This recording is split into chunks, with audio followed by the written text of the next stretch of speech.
Hola, hola, hola a todos. Gracias por estar otra vez con nosotros. ¿Me puede levantar su manita para saber si me escuchan bien, por favor?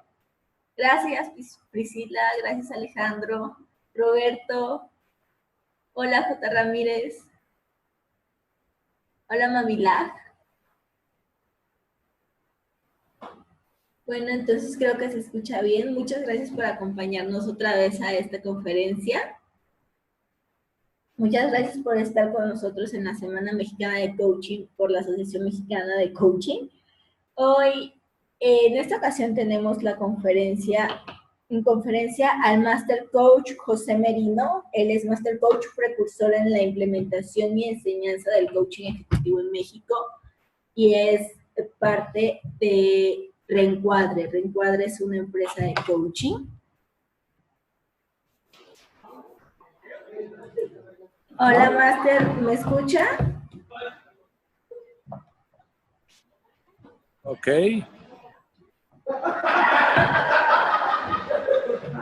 ¿Ya estamos? Sí, ya estamos. Ok, ¿empiezo, Sara? Sí, sí, claro. Ok, bueno, pues antes que nada me da mucho gusto y es un honor para mí iniciar esta charla, haber sido invitado por la Asociación Mexicana de Coaching para compartir con ustedes esta charla, que espero sea justamente esto, una charla. Y en la presentación creo que Sara no dijo tal vez una de las cosas más importantes y que me honran y que posiblemente muchos de ustedes compartan. Y es que tuve la fortuna de conocer, aprender y valorar a Norma Alonso, que desde luego es una pilar en la Asociación Mexicana de Coaching. Sé que su presencia es un motor fundamental para todos ustedes, como lo ha sido para mí. Entonces, pues no quería dejar de hacer mención de que tuve la fortuna de ser amigo, colega de Norma, y que su legado en el coaching, como en muchas otras áreas de la cultura empresarial en México y del desarrollo humano, es innegable. Entonces, pues quería honrar la memoria de Norma en este momento. Pero también pasar a nuestro tema, para lo cual quisiera proyectar unas láminas y agradecerles a todos los participantes su asistencia. Entonces voy a compartir el video, digo, unas láminas mismas que a través de, me imagino ustedes, Sara, podrán tener todos los participantes a la reunión. Sí, sí, todos lo podrán ver y de todos modos recuerdo que estas conferencias quedan grabadas en Facebook para cualquiera que quiera repetir. Ok, entonces voy a poner una lámina antes y entonces el título de la conferencia, después de repensar un poco esta oportunidad, tiene que ver con cuáles son las habilidades, las posibilidades que ofrece el coaching ejecutivo y el coaching ejecutivo estratégico a los gerentes y a los directores. Quiero enfocarme en este tema porque me parece que, como lo quisiera tratar de mostrar a lo largo de nuestra conferencia, de nuestra charla, la posibilidad de dotar a gerentes, a directores, a managers en general, de habilidades de coaching es una responsabilidad muy importante de todos aquellos a los cuales estamos en el mundo del coaching.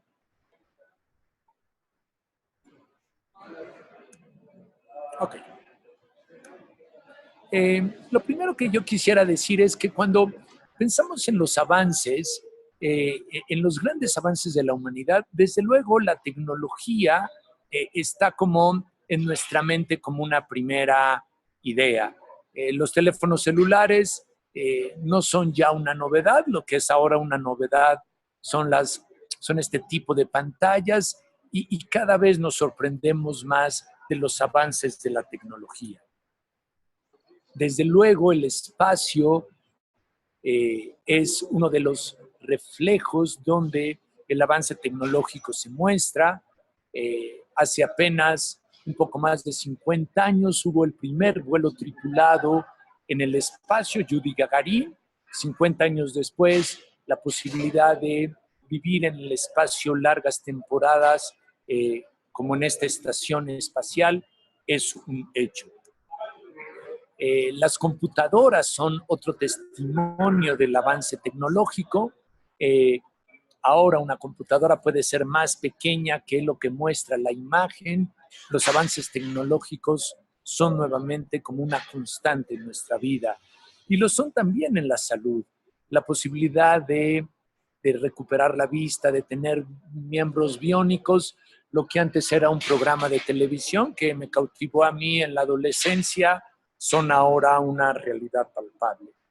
Sin embargo, para los que no estamos en el mundo de la tecnología como los pioneros, como los creadores, esto no nos restringe posibilidades porque desde luego hay grandes avances también que se dan en el mundo del desarrollo organizacional y en la educación.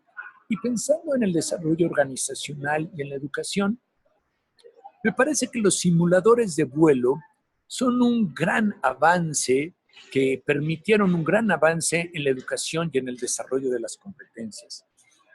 Hasta antes de la aparición de los simuladores de vuelo, el aprendizaje de cómo pilotear un avión o una avioneta tenía que hacerse justamente en un salón de clases donde alguien experto explicaba qué sucedía. Pero el piloto que estaba en entrenamiento, en el mejor de los casos, tenía que enfrentar sus primeras horas de vuelo en condiciones perfectamente controladas, en una avioneta, con un piloto, maestro, y siempre en condiciones normales. ¿Qué es lo que permitió los simuladores de vuelo? Bueno, justamente aprender a tripular un avión en condiciones de un aterrizaje de emergencia en Tokio lloviendo y donde el problema no tenía más que repetirlo y repetirlo a pesar de que nos hubiéramos estrellado. Entonces, el número de accidentes fatales debido a fallas humanas, gracias a la aparición de los simuladores de vuelo, se redujo en 71% gracias a su aparición. ¿Qué es lo que permite el simulador de vuelo? Bueno, permite justamente el entrenamiento en condiciones reales para que podamos aprender tanto del acierto como del error. Y cada vez más los simuladores, bueno, fueron entrando en más y más situaciones de aprendizaje. Otro de los grandes avances que se desarrollaron en la educación y en el desarrollo organizacional fue lo que se conoce como la gestión de recursos en la cabina. Nuevamente tiene que ver con la aviación, porque pensémoslo, la aviación es una industria muy sensible al error. Un error de un piloto genera muchísimas muertes. Y esta es una historia un poco dramática ocurrida en Detroit, en Seattle, perdón, cuando un avión quiso aterrizar y el piloto descubrió que al bajar el tren de aterrizaje, el foco que indicaría que el tren de aterrizaje se había bajado, que había descendido, no se prendía. Esto es una historia real, por desgracia, de un vuelo de United. El piloto intentó una serie de maniobras para que el tren de aterrizaje bajara. Cambió el fusible, lo volvió a repetir, en fin, una serie de actividades que estaban perfectamente estipuladas. Y sin embargo, el tren de aterrizaje no bajó. El piloto estaba tan concentrado en la tarea de bajar el tren de aterrizaje que desoyó las voces de su tripulación, de su copiloto y del ingeniero de vuelo, que le indicaban que se estaba acabando el combustible del avión porque estaba tratando de seguir volando para bajar el tren de aterrizaje. Finalmente, casi que el copiloto tuvo que gritarle: si no descendemos ahora, en las circunstancias en las que tengamos, va a ocurrir una gran tragedia, porque entonces vamos a caer y no vamos a poder aterrizar. Solamente fue entonces cuando el piloto decidió hacerle caso. Claro, las circunstancias para el aterrizaje ya fueron muy obligadas, no fueron las mejores. El aterrizaje no fue lo mejor, murieron 40 de las 180 personas que iban en el avión. Y cosa paradójica, el tren de aterrizaje sí había bajado, pero no había oído el capitán. Desde entonces, en los vuelos se estableció lo que se conoce como gestión de recursos en la cabina. Esto es, la obligación del capitán de en condiciones críticas tener que escuchar la aportación de todos los navegantes para tomar decisiones críticas. Esto lo sabemos en el equipo, en el trabajo en equipo. Nadie sabe tanto como todos juntos. Y esto ya es un procedimiento establecido desde finales de la década de los 80. Llevado esto a otro tipo de aplicaciones como las aplicaciones médicas, se ha logrado, por ejemplo, en un hospital de Nebraska, incrementar la seguridad de las operaciones cardíacas en un 21 a un 65%, un incremento muy, muy considerable, justamente por lo mismo, porque el cirujano a cargo en condiciones críticas toma decisiones solamente si escucha a todos los miembros del equipo. ¿Cómo llevamos esto y cómo entendemos entonces el rol decisivo del manager y por qué el coaching puede ser valioso? Creo que todos asumimos que en los equipos de trabajo hay un conocimiento grupal, hay una experiencia grupal que es un engrane importante para el logro de los resultados de la organización del equipo. Desde luego también sabemos que el aprendizaje en campo es fundamental. Estos dos engranes son básicos. Sin embargo, sin las habilidades del manager, sin las habilidades del líder que permiten las juntas de trabajo que este conocimiento grupal tenga un valor, sin las habilidades del manager de a partir de la retroalimentación generar un aprendizaje que realmente repercute en el desempeño de sus colaboradores, estos dos valiosos engranes que tendrían que ver con aprender en el campo, simuladores aéreos, o que todos tomemos decisiones, conocimiento grupal, no dan los resultados necesarios. La habilidad del manager es un engranaje fundamental. Y déjenme hablar un poco de la importancia del manager en funciones críticas con las cuales todos nosotros estamos asociados. La primera de ellas es la atracción del talento.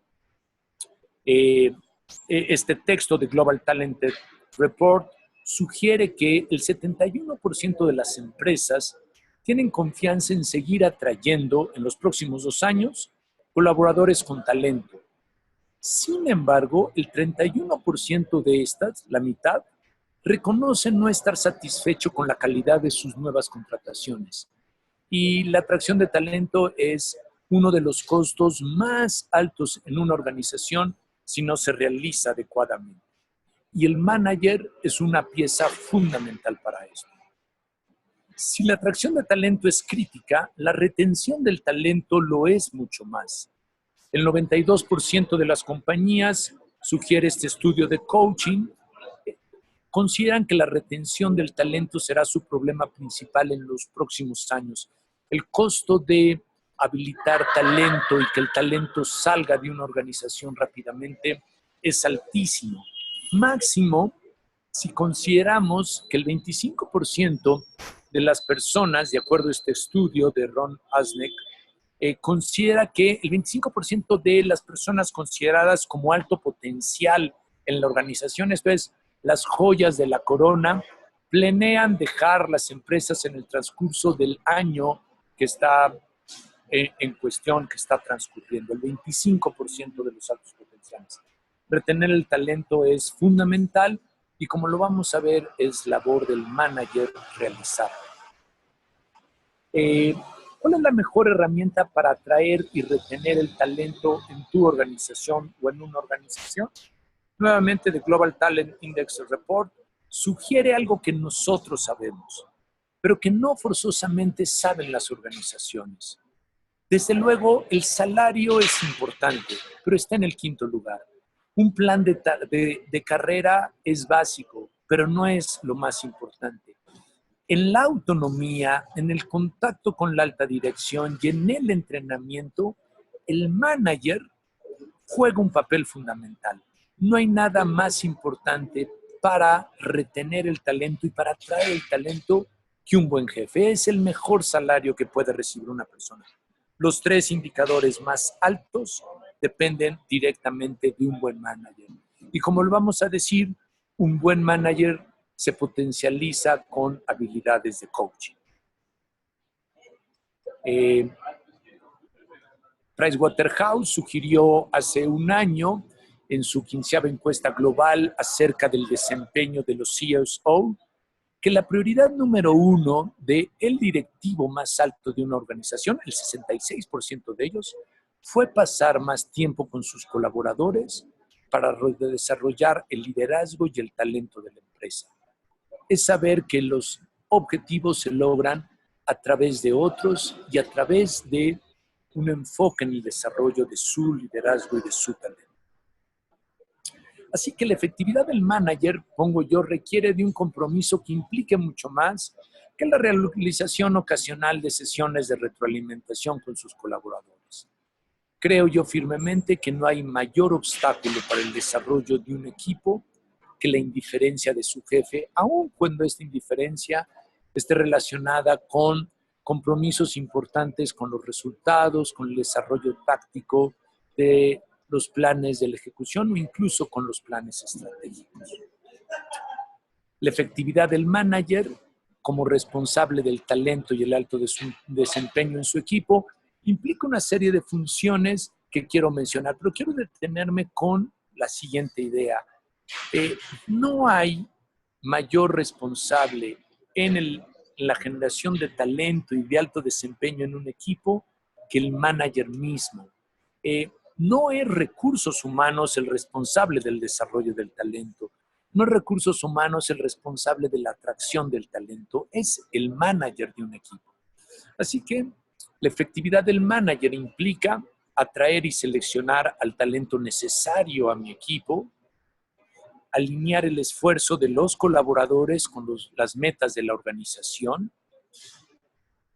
formar y retroalimentar para el desarrollo de la alta calidad y diferenciar a los colaboradores a través del reconocimiento y oportunidades de desarrollo. Y si ustedes ven, estas 4 funciones que no son exclusivas relacionadas con el talento requieren de habilidades de coaching. No es posible una buena selección del talento sin habilidades de coaching. El ejercicio de alinear esfuerzos a las metas de la organización requiere habilidades de coaching. No se diga la retroalimentación o no se diga la capacidad de un manager de reconocer el talento. Y finalmente quisiera yo decir que, porque esto finalmente le interesa a las organizaciones, que no estoy hablando solamente de acciones que resultan valiosas de manera secundaria, sino de acciones que dan resultado en donde a todos nos importa y a todas las organizaciones les importa, tanto en las ganancias como en los ingresos. Un 11% de incremento en las ganancias, un 5% de incremento en los ingresos, de acuerdo a este documento que es muy importante. Así que hablemos de cuál pienso yo que es el compromiso del manager puesto como un desarrollador de talento y un generador de la cultura. Y al final de la charla me gustaría conocer sus opiniones y abrir estas posibilidades al diálogo. Déjenme mencionar un experimento que se ha repetido a lo largo de los años de múltiples maneras.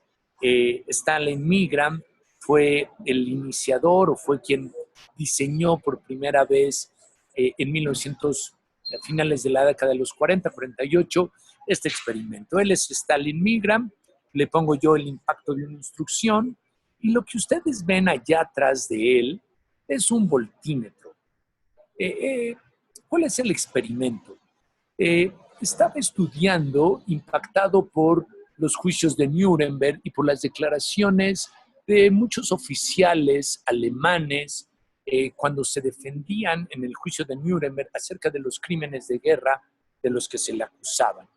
Y entonces el experimento consiste en lo siguiente, el experimento original al menos. Se invita a 80 personas, 40 de ellas son maestros, 40 de ellas son alumnos. El maestro se forman en pares, hay un maestro y un alumno. El maestro tiene la tarea de realizarle una pregunta al alumno. El alumno está en una habitación diferente. La pregunta se hace por medio de un teléfono, ahora se haría por medio de una computadora. El maestro selecciona o le dan la pregunta, se la hace al alumno y recibe una respuesta. Si la respuesta es correcta, no sucede nada. Si la respuesta es incorrecta, el maestro tiene que darle un toque, por eso es el voltímetro, a través de unos electrodos a los cuales el alumno está conectado. El voltímetro tiene claramente indicado una graduación de 0 a 300 volts y el maestro sabe qué dolor inflige al alumno dependiendo del voltaje que él descargue.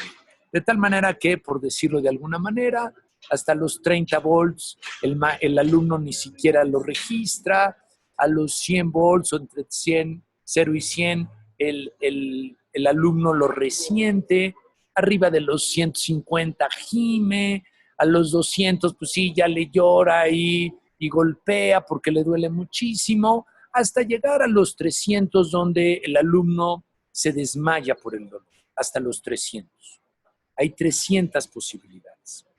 Cada vez que se equivoque, el maestro debe de darle un toque.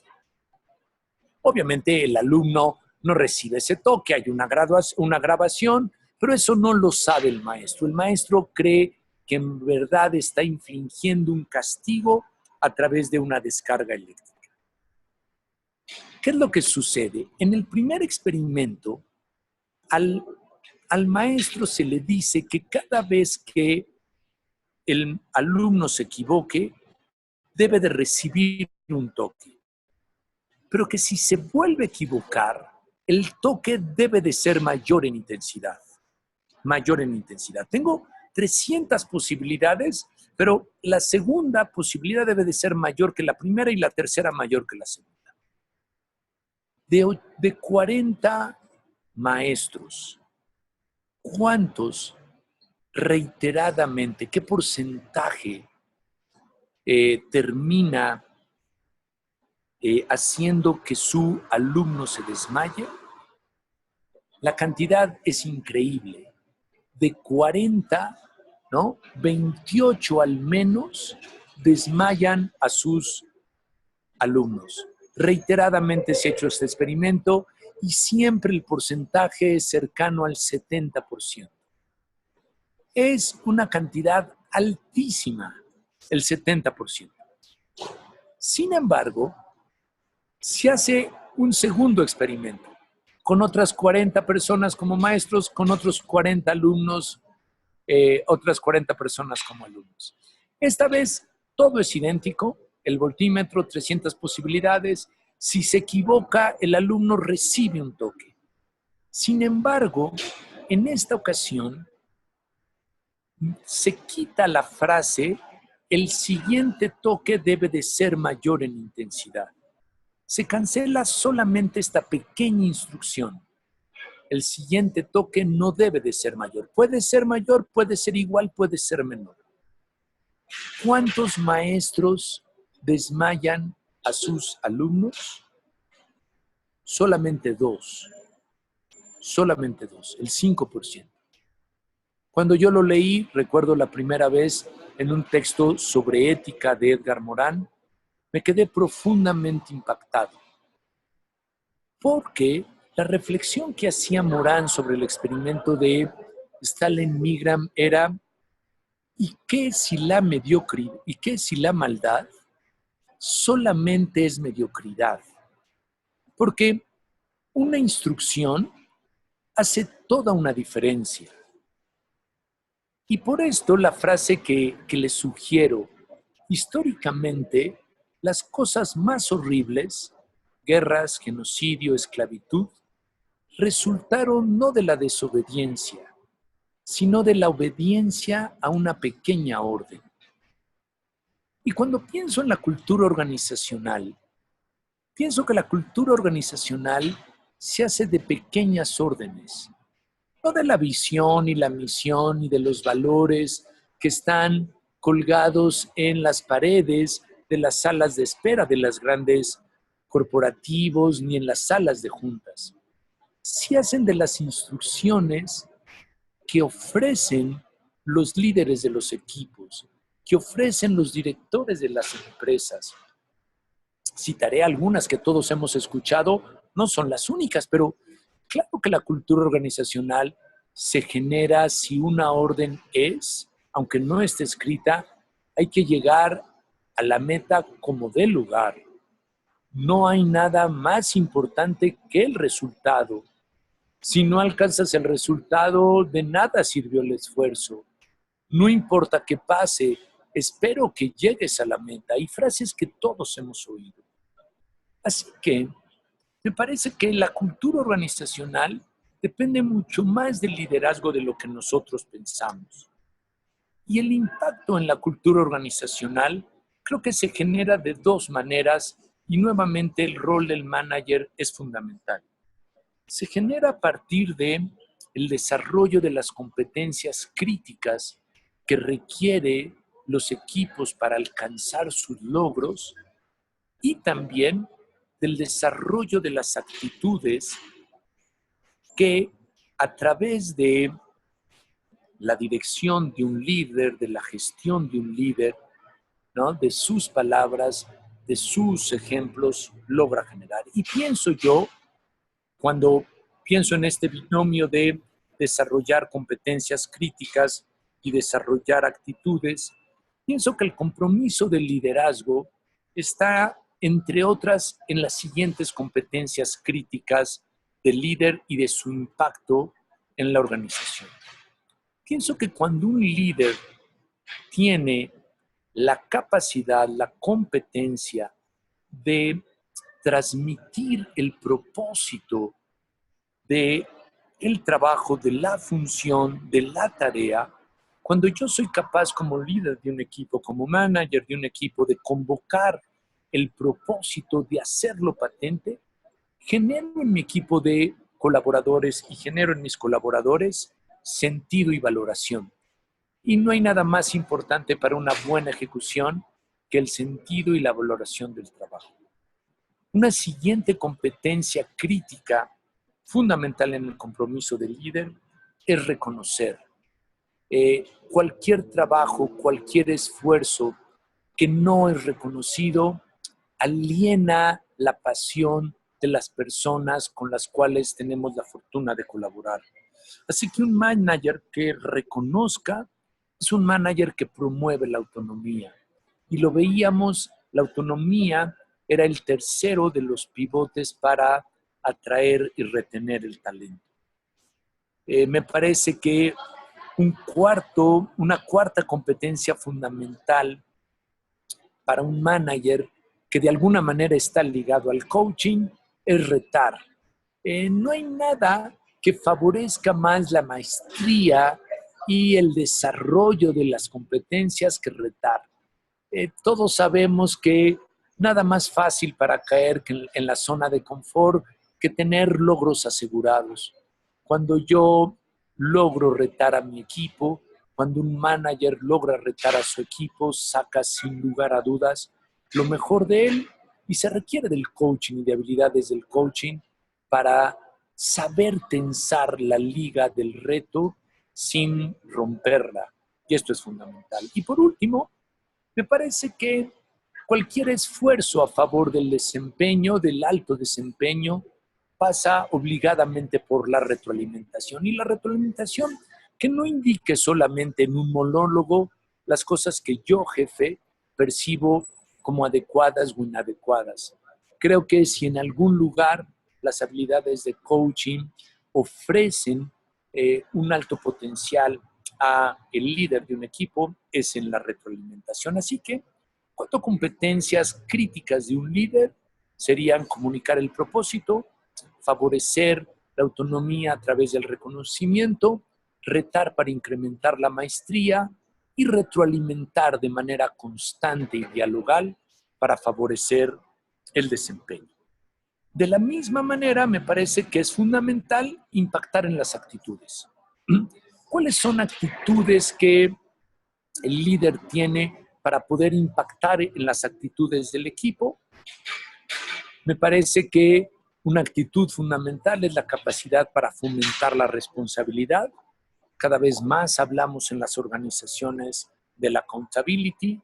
Me parece que con el ejemplo, el líder es capaz el manager es capaz de incrementar la innovación. Y por último, me parece que un líder que no promueva la pasión con su ejemplo es un líder que no tiene las posibilidades de transformar a su equipo a un nivel más alto de desempeño y de ejecución. Así que estas 7 combinaciones de actitudes y compromisos me parecen fundamentales.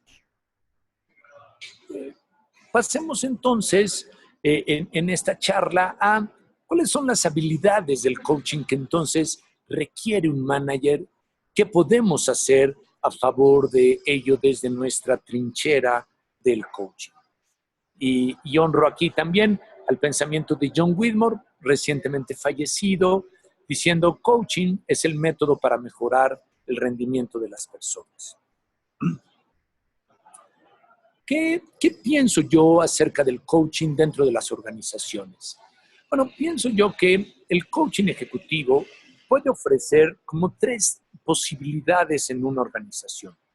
Para muchos de nosotros, tal vez, el coaching tiene un ejercicio desde la trinchera de un coach externo. El coach externo es aquel profesional que, siendo ajeno a la organización, ofrece sus servicios profesionales para normalmente cada vez más algunos miembros selectos de la organización, normalmente miembros que tienen una designación de talento de alto potencial o que están en funciones críticas de la organización.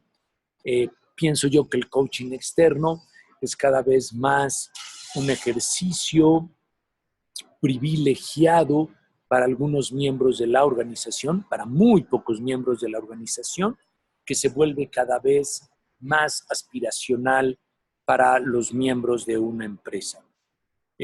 Coaching externo. ¿Qué caracteriza el coaching externo? Bueno, solamente tengo un rol, soy coach, solamente mi coachee tiene un rol, es mi coachee, compartimos solamente un contexto, el de mis sesiones de coaching quincenales en su oficina, todos los lunes a las 9 de la mañana, y tal vez lo más importante es, yo no soy responsable como coach directamente de los objetivos de mi coachee. Soy responsable frente a la organización de algunos objetivos importantes, desde luego, pero no soy responsable de los objetivos de mi coachee. Algunas organizaciones, pienso que cada vez menos, han desarrollado coaches internos dentro de la organización. Y esta es como la segunda posibilidad del coaching en una empresa, en una organización, formar coaches internos. Creo yo que las empresas que realizan esta tarea de manera, desde mi punto de vista, correctas, hacen que normalmente personas con una designación de perfil o de talento como recurso experto, gente con mucho tiempo en la organización, se entrenan como coaches con habilidades de coaching, ¿no? Se forman como coaching y ofrecen servicios de coaching normalmente a personas que no se encuentran dentro de su área funcional. Digamos que el director de compras que ha sido asignado como coach interno hace coaching con el joven talentoso de la dirección jurídica o el director o el gerente experto del área de operación de una empresa trabaja con el joven talentoso del área de compras. Esto se hace así para replicar justamente las condiciones del coaching externo. Solamente un rol, coach, solamente un rol por parte del colaborador, coachee, y los objetivos no son compartidos y hay un solo contexto de interacción, ¿no? El momento del coaching. Sin embargo, creo yo que cada vez más las organizaciones descubren la posibilidad del manager coach. ¿Qué es esto? Esto es dotar a los managers de una organización con habilidades de coaching. No para ser coaches, sino para ser managers con habilidades de coaching. Mi abuela era muy sabia y decía que no era lo mismo bacalao con papas que papas con bacalao. La función fundamental es ser tu gerente, es ser tu directivo, es ser tu manager. Y voy a ser un mejor manager gracias a las habilidades de coaching que tengo. Esto, sin embargo, representa un reto muy atractivo para el manager, porque tengo que tener dos roles bien diferenciados. Por un lado, soy manager, por ponerlo de esta manera, y por otro lado, soy coach. Por un lado, mi colaborador es mi colaborador cuando soy manager, y por otro lado, funge como coachee.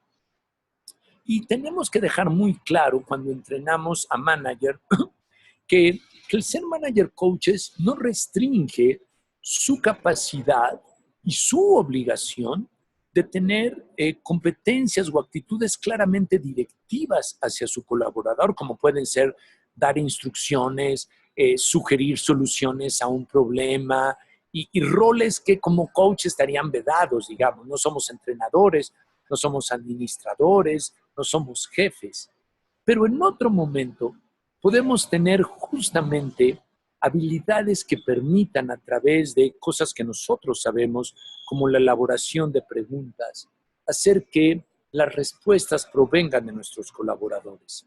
Saber cuándo tener la cachucha de jefe, cuándo tener la cachucha de coach, que mi colaborador sepa cuándo estoy fungiendo y él requiere fungir como mi colaborador, cuando requiere fungir como mi coachee.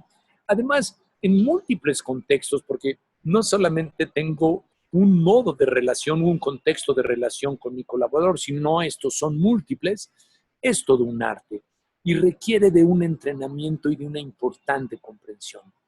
Porque además, yo como manager sí soy responsable de los objetivos de mi colaborador.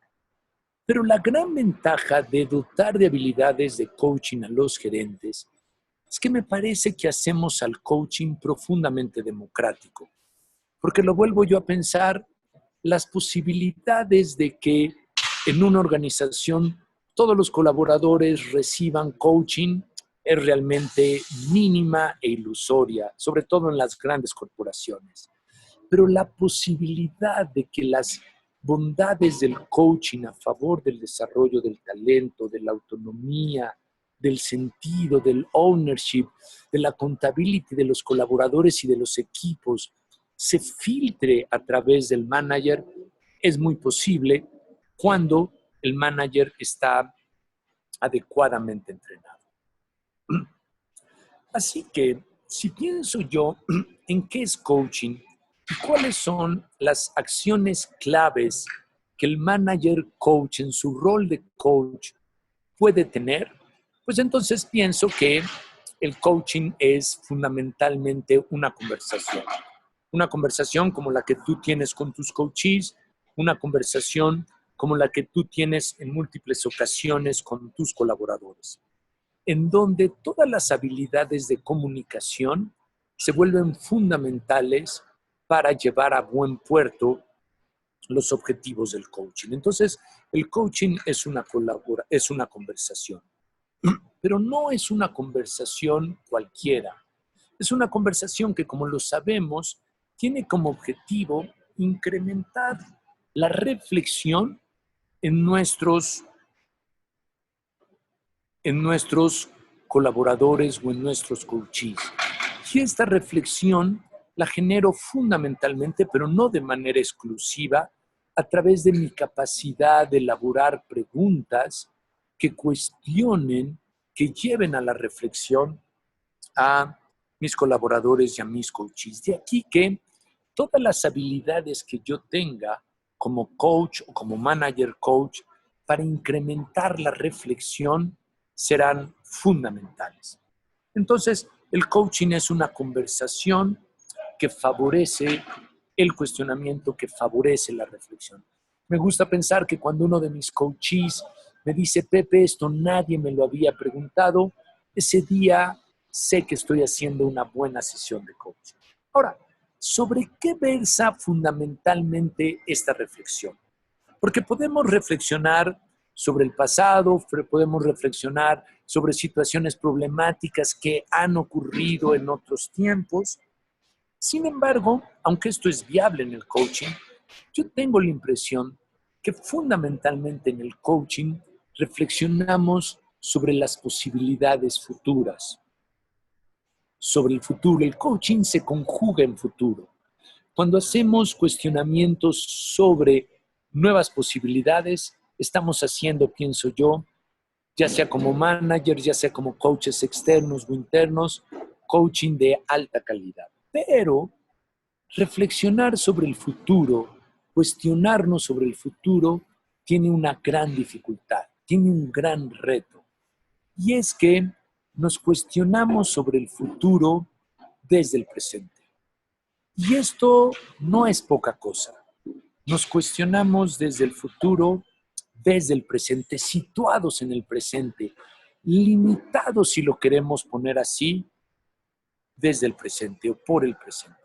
Y por eso pongo esta lámina y dice ahí, coaching, una mirada a la posibilidad. Esta es una caricatura, un bosquejo de lo que pensaban a principios del siglo XX, 1910, pongámoslo, que iba a ser el principio del siglo XXI, donde las posibilidades del cine de transmitir un concierto a otro contexto serían maravillosas, ¿no? Entonces, esto es la visión que se tenía a principios del siglo XX de lo que es nuestra actualidad, apenas hace 100 años, nuestra actualidad. Estos son las salas de concierto, esto es Netflix, visto desde hace 100 años. Esto es lo más cercano a lo que pensaban hace 100 años seres humanos como nosotros, que serían nuestras iPad o los teléfonos celulares que están de seguro en sus manos. Esto es una llamada, una videoconferencia desde el siglo XX, como se pensaba que sería a principios del siglo XXI. Y justamente nos habla de esto. Pensar en el futuro tiene la limitante, tiene el reto de que lo hacemos desde el presente. Pero ustedes podrían decir, bueno, Pepe, pero esto tiene que ver con bosquejos, caricaturas y artistas. Así no es nuestra realidad. Pero bueno, vayamos entonces a la industria. Tal vez una de las industrias que más marcan el futuro y el presente de nuestra realidad es el comercio en línea. Y fíjense lo que una revista muy famosa, Times, hablaba acerca de las posibilidades del comercio en línea que hoy dominan sin lugar a dudas Amazon y otros grandes gigantes del comercio en línea están cambiando el comercio y nuestra vida. Lo que decía Times en 1966, hace 50 años. El comercio en línea no tiene futuro porque a las mujeres les gusta salir de compras y ver y tocar las mercancías con sus manos. La inviabilidad del comercio en línea. Pensamos en el futuro desde el presente. Pero ustedes dirían, bueno, Pepe, eso no, el Times no es una revista científica, no es una revista de la industria de la que estás hablando. Bueno, hablemos de la tecnología de la información y vayamos a Mecánica Popular, que sí es una revista especializada. Y fíjense lo que decía en 1949 acerca de la información de las computadoras. Dice, las computadoras del futuro podrían llegar a pesar poco más de 1,5 toneladas. Y vimos al principio de nuestra charla la computadora en la punta de la yema de un dedo. pensamos en el futuro desde el presente y ese es un gran reto. A esta persona, presidente de IBM, le ha de haber costado el trabajo esta frase. Creo que existe un mercado mundial para tal vez 5 computadoras. Le faltó decir por familia. La dificultad de pensar en el futuro es que lo hacemos desde el presente. Así que creo que el coaching tiene este reto. Generar una conversación que incremente las reflexiones y que aumente poderosamente las perspectivas de posibilidad de nuestros colaboradores y de nuestros coaches. Esto es hacer coaching ejecutivo y coaching ejecutivo estratégico. Ahora bien, estas conversaciones que generan una reflexión para incrementar las posibilidades tienen que traducirse en el mundo de las empresas en el desempeño. Si estas posibilidades no se reflejan en acciones distintas en mi colaborador, en acciones distintas en mi coach y en sus equipos, no estamos haciendo coaching ejecutivo. Y con esto no quiero decir que el cambio de actitudes no es importante, hablaba yo de ello, pero finalmente, dice un muy buen amigo, Omar Salom, el aprendizaje tiene que ver de manera pragmática con la capacidad de que alguien haga cosas diferentes, cosas que antes no podía hacer. Entonces, coaching es desempeño. Y por último, para hablar del coaching en una organización, me parece que tenemos que pensar que todo esto tiene que estar alineado a la cultura, a los objetivos de la organización. El gran paraguas del coaching ejecutivo son los objetivos, los valores, las metas de la organización. Olvidarnos de esto es olvidarnos de que hacemos coaching ejecutivo en una organización, para una organización, desde los objetivos y las metas de la organización que nos contrata de una o de otra manera. Por lo tanto, y resumiendo para ir terminando, pienso yo que si un problema es una pregunta mal planteada, y creo que un problema es una pregunta mal planteada, el coaching nos ayuda a plantearnos nuevas preguntas. Estas nuevas preguntas abren espacios no explorados de posibilidad. La posibilidad es la clave del coaching. Y de esta manera es como el coaching libera el potencial de la persona. La cultura tiene como objetivo liberar el potencial de la organización. Cuando el coaching es un esfuerzo de una empresa, impacta la cultura e incrementa su potencial. Quisiera terminar para dar un espacio a las preguntas con esta fotografía. Tal vez algunos de ustedes la conozcan, pero es una fotografía que siempre para mí es inspiradora. La historia de esta fotografía o de estas huellas es por demás interesante y sucedió en 1978 en el norte de África, en Tanzania, cerca de un volcán, del volcán Sadiman. Un grupo de paleontólogos a cargo de un matrimonio Leakey habían estado buscando durante muchos meses pequeños restos fósiles.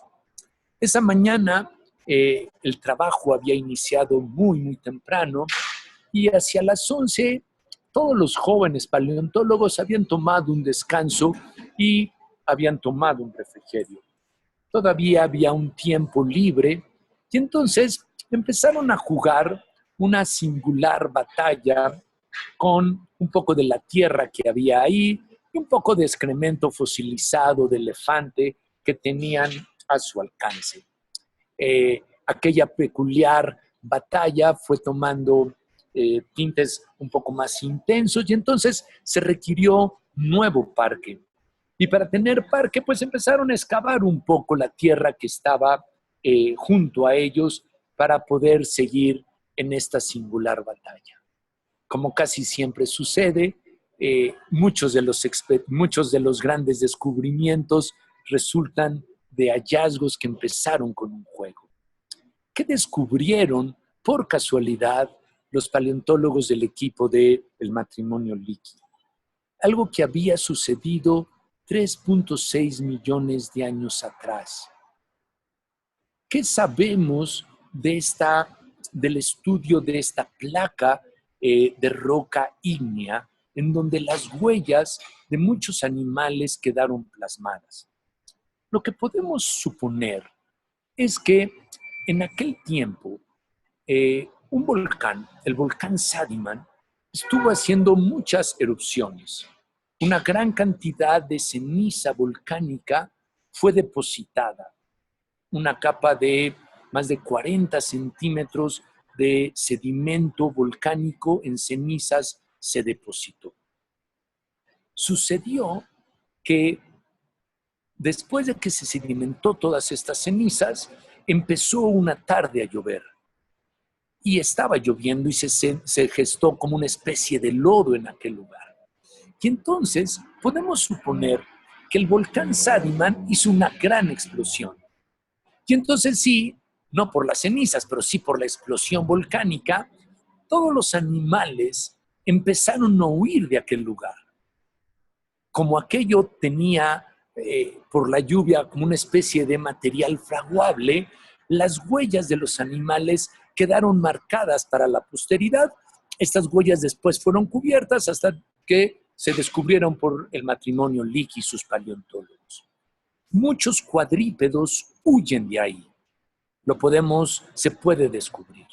Sin embargo, también hay las huellas dejadas 3.6 millones de años atrás de los homínidos, de los primeros homínidos de los cuales tenemos nosotros huellas. Son animales que ya están caminando en dos pies.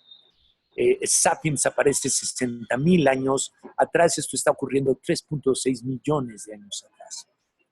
Son un macho, una hembra y una cría. Lo podemos saber por el estudio de las huellas que ustedes ven. Huyen igual que todos los animales del peligro que ocasiona la erupción del volcán Sadiman. Sin embargo, los paleontólogos y los estudios de estas huellas, ¿no?, de Lautoli, así se llama este lugar, nos hacen saber que al unísono estos tres homínidos se detuvieron.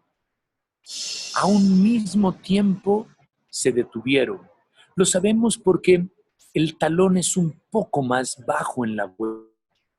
Pero no solamente se detuvieron, sino que al mismo tiempo giraron su cara para observar la erupción que los hacía alejarse. Solamente ellos se detuvieron y giraron. Y cuando yo pienso en esto, pienso que ahí está la semilla del humano. Ahí podemos honrar a las primeras huellas de lo que después será la humanidad. Porque para detenerse al unísono requirieron comunicación. Para voltear a ver requirieron curiosidad. Y se detuvieron por unos momentos, aún ante el peligro, sorprendidos por el misterio. Comunicación, curiosidad y misterio. La semilla de lo humano. 3.6 millones de años atrás, en las huellas del autor. Hoy, nuestras huellas son diferentes, pero siguen hablando de una mirada de posibilidades. Porque si pienso yo del coaching de alguna manera, lo pienso así. Coaching es conversar para mantener nuestra capacidad de asombro mientras como humanidad continuamos avanzando. Muchas gracias. Muchas gracias, coach. Muchas gracias por compartirnos todo esto. ¿Hay alguien que quiera hacer alguna pregunta? Tengo una de Patricia, dice, ¿un project manager sería equivalente a un coach? Yo creo que un project manager puede ser un coach. Digamos que más que puede ser un coach, Patricia, yo diría un project manager que desarrolla habilidades de coaching tendrá muchísimas más posibilidades de realizar un trabajo eficaz en una de las importantes labores que realiza. Pero déjame ponerlo de esta manera, no todo project manager tiene habilidades de coaching. Y sí, desde luego, por la función que un project manager realiza, interactuando con muchísimas áreas de una empresa en donde forzosamente no tiene autoridad, pero sí debe de tener una gran capacidad de vinculación, las habilidades de coaching serían fundamentales, no tanto con su equipo de trabajo, sino también con los diferentes actores de la organización con los cuales está en interacción. Ok. Me preguntan, ¿cuáles podrían ser los objetivos o metas válidos para el coaching ejecutivo? Bueno, yo creo que las metas de un coaching ejecutivo, lo decíamos, tiene que ver con desarrollar el talento de una persona, favorecer el logro de los resultados, pero lo hacemos a través de generar conversaciones reflexivas que incrementen las posibilidades de la persona.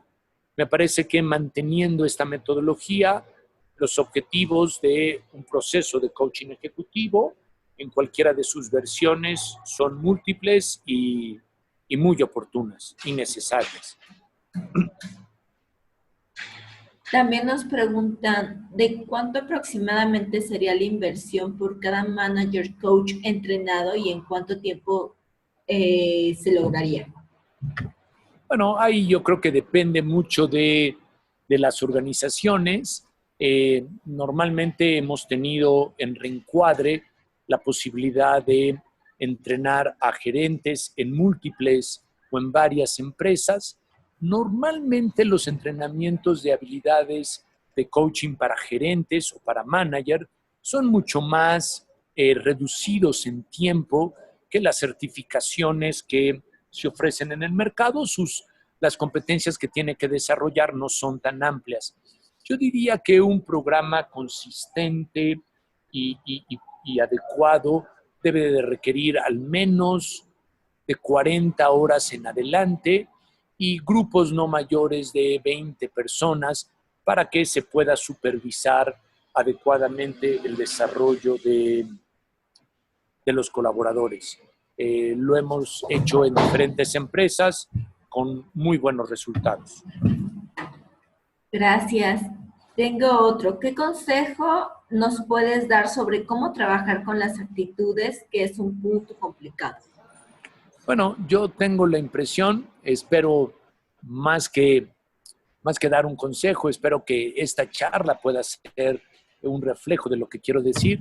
Me parece que una de las cosas que tenemos que saber como coaches, pero no solamente como coaches, sino como responsables de cualquier equipo, como puede ser desde nuestros hijos, como nuestros colaboradores, como nuestros alumnos, es que las capacidades no se instruyen, las capacidades se modelan. Si tú no eres un ejemplo de las actitudes que quieres transformar en tus equipos, esto es imposible de lograr. Instruir una actitud es tan absurdo o imposible como pedirle a alguien que pase al frente de un grupo y sea espontáneo. En el momento mismo en que yo le instruyo la actitud, he imposibilitado a esa persona de llevar a cabo esa actitud. En pocas palabras, las actitudes se modelan, se ejemplifican, se viven y con eso podemos esperar que se transmitan. No podemos ordenarlas, no podemos instruirlas. Gracias. Tengo otro de Edgardo, dice, ¿pudieras ampliar más el comentario de ¿es limitante ver el futuro desde el presente? Siento que debemos ubicarnos 100% en el presente y no preocuparnos por pasado o futuro. Sí, bueno, lo que desde luego me parece que más que limitante es un reto. Y digo que es un reto porque las posibilidades del futuro las creamos desde nuestro pensamiento presente. Entonces, siempre es un reto, una aventura interesante, no limitarnos, déjame utilizar una frase, Ricardo, salirnos de la caja del presente para soñar posibilidades sorprendentes, innovadoras del futuro. Si te interesa el tema, eh, Yuval Harari acaba, bueno, el año pasado escribió su segundo gran libro de la saga de Sapiens, ahora escribió Homo Deus. El texto es brillante realmente de Yuval Harari, de Homo Deus se llama el texto, y el subtítulo del libro sugiere la reflexión a la que nos invitas, es una breve historia del futuro.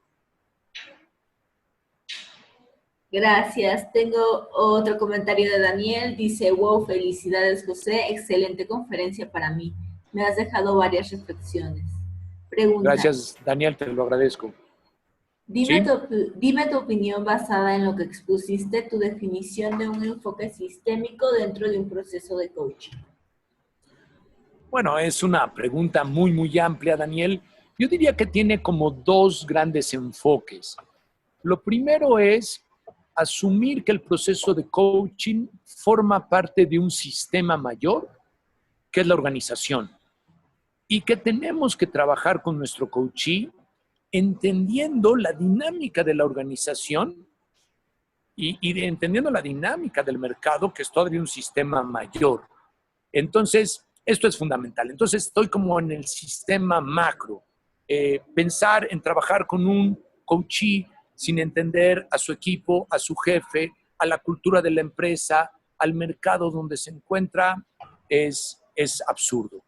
Pero también el coachee mismo hacia él mismo es un sistema, su sistema familiar, su sistema de creencias, su salud, forma también él un microcosmos que debemos de entender. Y a mí me gusta pensar en una regla sistémica que es fundamental, y es, eh, si la parte está bien, el sistema está bien. O sea, si la parte está bien, el todo está bien. Si el todo está bien, la parte debe de estar bien. Cuando no cumplimos esta regla, no estamos pensando sistémicamente. Gracias. Miguel González dice, el manager coach es responsable del resultado de su colaborador, por lo que a ¿Sí? veces tiende a ser más directivo. ¿Qué recomendaciones me puedes dar para fomentar la metodología del coaching a nivel del colaborador? Yo diría que dos muy importantes. Dos muy importantes. Lo que tendríamos que asumir es, por un lado, que ambos roles son importantes.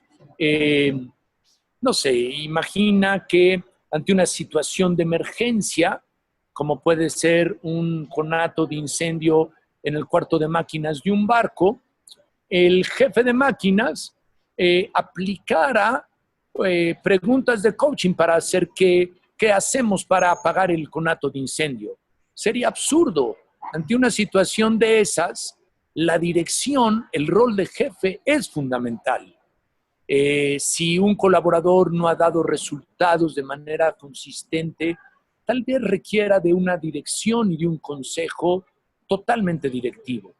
Entonces, el manager coach no debe de olvidar que tiene una obligación, ser jefe de sus colaboradores. Pero también existen múltiples posibilidades para ser, eh, para ser manager. No siempre los barcos se están hundiendo o están en incendio, no todos los colaboradores dan malos resultados, hay gente con experiencia, hay recursos, hay equipos exitosos, hay situaciones que permiten que el coaching dé infinitas mejores resultados que, que lo que podría ser solamente un colaborador. Gracias. Digo, un consejo, digamos. Arturo Muro Jara dice, hola Pepe, muchas felicidades por el tema, coincido mucho con lo que planteaste, creo que el coach debe guiar, provocar, pero siempre alineado a la cultura de la empresa, en el caso que comentas. Totalmente. Conviene más formar coach en grupo que de forma individual o personal. Bueno, déjame decirte, pensando en una de las preguntas que hacían antes acerca de el costo de la formación de manager coaches, pues sí, desde luego es infinitamente más redituable para una organización formar coaches en un equipo de 15, 20 personas, lo cual también enriquece mucho la formación de los participantes que hacerlo de manera individual, pero ambas son factibles. Bueno, creo, Sara, que estamos llegando al final de nuestra charla. Yo quisiera Sí, agradecer a la Asociación Mexicana de Coaching por organizar esta semana, a todos ustedes por su participación.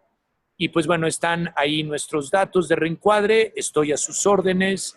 Eh, Será un placer seguir en contacto. Cualquier pregunta que tuvieran, estaré muy atento a poderla responder por esta vía. muchas gracias, José. Muchas gracias a todos por estar con nosotros. Te agradezco infinitamente haber compartido un poquito de tu conocimiento con nosotros. Muchas gracias a todos por estar con nosotros durante esta semana y bueno, nos vemos mañana para cerrar la conferencia. Muchas gracias. Hasta luego y muchas gracias.